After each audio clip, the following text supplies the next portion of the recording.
जरा दीपक एक बार तस्वीर दिखाइए वहां पर किस तरह की सुरक्षा व्यवस्था है, क्योंकि उत्तर प्रदेश के कई जिलों में कई इलाकों में इंटरनेट बंद कर दिया गया है। दिल्ली के क्या कई इलाकों में इंटरनेट बंद किया गया क्योंकि व्हाट्सएप से अफवाह फैलती है। जरा ये बताइए कि क्या यहाँ भी इंटरनेट सुविधाएं बंद है? देखिए अरुण, मैं दिखाना चाहूँगा इस वक्त सीलमपुर टी पॉइंट के पास हम हैं, लेकिन यहाँ पर अभी इंटरनेट की सेवाएं जो हैं वो रुकी नहीं है, लेकिन कहीं ना कहीं थोड़ा सा उसे धीमा जरूर किया जा सकता है, लेकिन वो अभी हालात सामान्य बने हुए हैं। इस वजह से यहाँ पर क्योंकि पैरामिलिट्री फोर्सेस की तैनाती यहाँ पर की गई है, दिल्ली पुलिस का डिप्लॉयमेंट काफ़ी ज़्यादा है, 15 कंपनियों को यहाँ पर तैनात किया गया है। कोशिश दिल्ली पुलिस की यही है कि पूरी तरह से शांतिपूर्वक ये सारा आज का दिन निपट जाए, क्योंकि इससे पहले अगर पिछले शुक्रवार की बात करें तो जुमे की जो नमाज थी उसको पढ़े जाने के बाद काफ़ी भीड़ यहाँ पर इकट्ठा हो गई थी और ये सारी भीड़ यहाँ से अधिकतर लोग जामा मस्जिद की तरफ कूच कर गए थे और वहाँ पर जाकर काफ़ी हंगामा हुआ था, प्रदर्शन हुआ था। शाम के वक्त वहाँ पर एक कार में आग लगा दी गई थी, कई गाड़ियों में तोड़फोड़ की गई थी। तो इसी तरह से डिप्लॉयमेंट लगातार जारी था और यही वजह थी कि आज दिल्ली पुलिस कोशिश कर रही है कि अधिक से अधिक लोगों के बीच में बातचीत की जाए, अफवाह फैलाने वालों को रोका जाए। साथ ही जो व्हाट्सएप या दूसरी सोशल मीडिया के जरिए अगर लोग इस तरह की चीज़ें फैलाते हैं तो उनके ऊपर कड़ी नज़र रखी जा रही है और कई जहाँ पर डिप्लॉयमेंट रहेगा वहाँ पर ड्रोन कैमरे के जरिए ऊपर से निगरानी रखी जाएगी। किसी तरह का पत्थरबाज या कोई इस तरह की कोई हरकत करता है तो ये सभी चीज़ें जो कवायद जो है आज पुलिस ने पूरी तरह से पुख्ता इंतजामों में अपने शामिल किया हुआ है। कोशिश पुलिस की यही रहेगी कि आज किसी तरह से कोई उपद्रवी शामिल हो और जो यहाँ पर जुमे की नमाज पढ़ी जाएगी तो उसके बाद शांतिपूर्वक लोग अपने घर चले जाए। जी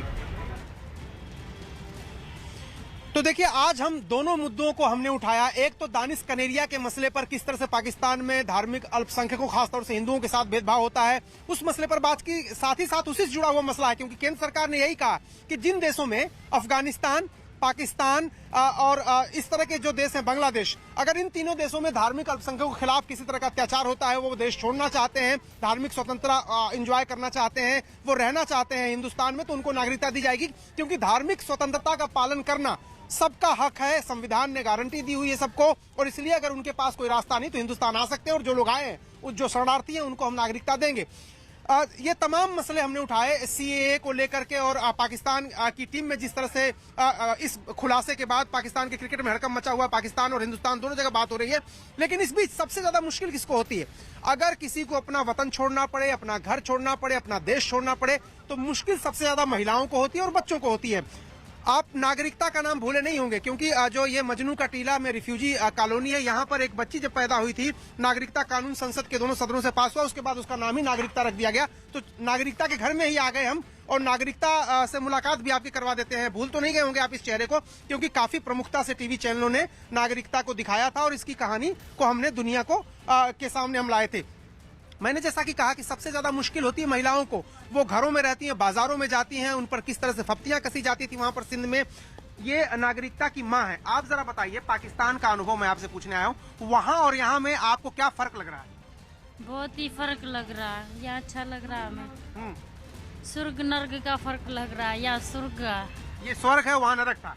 तो क्या अनुभव था, जरा वहाँ बताइए। बाजार जब आप जाते थे या किसी के घर जाते थे, वहाँ पर क्या भेदभाव आपके साथ होता था? बाजार तो जाते नहीं थे, पहली बात तो घर के अंदर ही रहते थे। जैसे यहाँ बाजार में जा रहे वैसे नहीं जाते थे, घर में रहते थे। अच्छा, क्या डर था? यही डर था कि हमें छेड़छाड़ी कोई कर लेगा। और बहुत सारी लड़कियों को उठा के भी ले जाते, इस तरह की घटनाएं आती थी। आप लोगों के सामने कोई इस तरह घटना हुई थी? नहीं, हमारे साथ तो नहीं कोई घटना हुई, लेकिन बहुत बात वहीं पे भी सुना है, लड़कियां को उठा के जा रहे हैं लड़की के। तो देखिए, ये महिलाएं घर से निकलती ही नहीं थी। एक दूसरी महिला भी हैं, ये भी पाकिस्तान के सिंधपात हैदराबाद से आई हैं। आप पाकिस्तान के हैदराबाद से, देखिए घूंघट निकाल लिया इन्होंने। जी बताइए, क्या आपका क्या अनुभव था वहाँ? वहाँ पे बहुत बुरा हाल था। अभी वहाँ पे पूरी आजादी नहीं थी हम लोगों को। तो यहाँ तो आजादी, आपने यहाँ क्यों चेहरा ढक रखा है? यहाँ पे इसलिए वो मनुष्यों के लिए चेहरा ढक रखा है और हमारे में घूंघट करते हैं। ये देवर बैठा है बड़ा। अच्छा, देवर की वजह से। और क्या बना रहे हैं यहाँ पे? यहाँ चटनी बना के रोटी खा रही है। चटनी रोटी, इसमें आ रहा है आनंद? ये चटनी रोटी सही है, वहाँ के सब्जी रोटी से हमारी चटनी रोटी बढ़िया। क्यों तो हमारी इज्जत की रोटी और हमारे घर की रोटी है, वो हम खून से बनी हुई रोटी मिलती है। ये चटनी और रोटी मंजूर है क्योंकि ये इज्जत की रोटी है। वहाँ की सब्जी और दाल मंजूर नहीं क्योंकि वो इज्जत नहीं मिलती थी, वो अपमान की रोटी थी, ये कह रही हैं। हिंदुस्तान में आके खुश हैं। क्या कुछ कहा है केंद्रीय मंत्री मुख्तार अब्बास नकवी ने इस पूरे प्रकरण को लेकर के, आइए सुनते हैं। नकवी जी, दानिश कनेरिया पाकिस्तान टीम का बड़ा खिलाड़ी था, हिंदू खिलाड़ी था। खबरें आ रही हैं कि उनके साथ भेदभाव होती थी। खुद शोएब अख्तर ने कहा कि खाने को लेकर के भेदभाव होता था। देखो, ये तो बहुत क्रिस्टल क्लियर है और ये सभी लोग जानते हैं कि जिस तरह का धार्मिक आधार पर पाकिस्तान में भेदभाव हुआ है और होता रहा है और होता रहेगा, वो उनके डीएनए में है। वो इस तरह का व्यवहार लगातार करते रहे और सीए इसीलिए ज़रूरी था।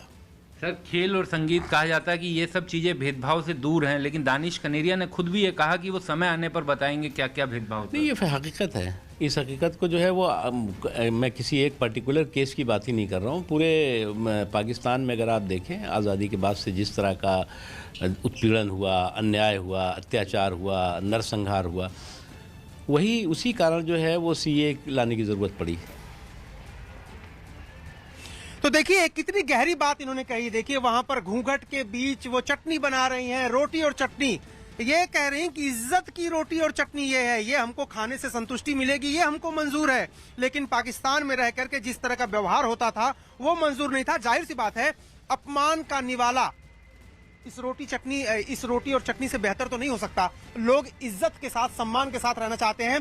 अमित सिंह हमारे साथ जुड़े हुए हैं यूपी भवन से, उनके पास भी चलेंगे। लेकिन एक बार फिर, जैसा कि मैं बार बार कहता हूं आपसे, एक बार फिर जरा ये रिफ्यूजी जो कॉलोनी है वहां लोग किन हालातों में रहते हैं उनकी तस्वीरें देखते हुए हम अमित के पास जरूर चलेंगे। क्योंकि सीएए को लेकर के प्रदर्शन जो हो रहा है, जो प्रोटेस्ट हो रहा है, वो सिलसिला थम नहीं रहा है। सरकार की तरफ से, खुद प्रधानमंत्री की तरफ से, गृह मंत्री की तरफ से सफाई दे दी गई कि इससे नागरिकता का कोई लेना देना नहीं है, नागरिकता कानून अभी आने वाला नहीं है। लेकिन उसके बावजूद राजनीति उस पर जारी है। अमित, आप जहां पर हैं, क्या वहां पर इंटरनेट चल रहा है? क्योंकि उत्तर प्रदेश के कई इलाकों में, कई जिलों में इंटरनेट बंद कर दिया गया है। आप जहां हैं, क्या वहां इंटरनेट चल रहा है? और दूसरी बात, पुलिस को क्या आशंका है और पुलिस ने क्या बंदोबस्त कर रखा है कि किसी तरह का उपद्रव न हो पाए? जी अरुण, जहां पर इस वक्त मैं मौजूद हूं सरदार पटेल मार्ग पर, यहां इंटरनेट चल रहा है लेकिन काफ़ी ज़्यादा वीक है। दिल्ली पुलिस वो हर एक संभव काम कर रही है जिससे कि हिंसा ना हो, और इंटरनेट जिस तरीके से मैसेजेस वायरल किए जाते हैं व्हाट्सएप पर, इसको रोकने के लिए जरूर यहाँ पर जो इंटरनेट है, जिस तरीके से 4G चलता है उस तरीके से नहीं चल रहा है, यहाँ पर काफ़ी ज़्यादा वीक है। और यहाँ पर मैं आपको दिखाना चाहूँगा इंतजाम किस तरीके से दिल्ली पुलिस ने किया है।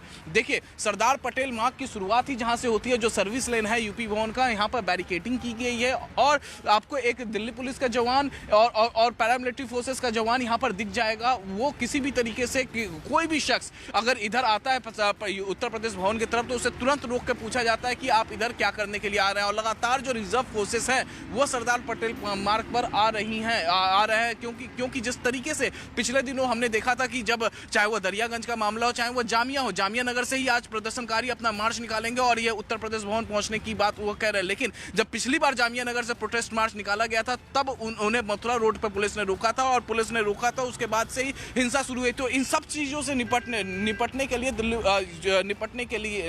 लिए हर एक काम आज पुलिस ने कर लिया। अरुण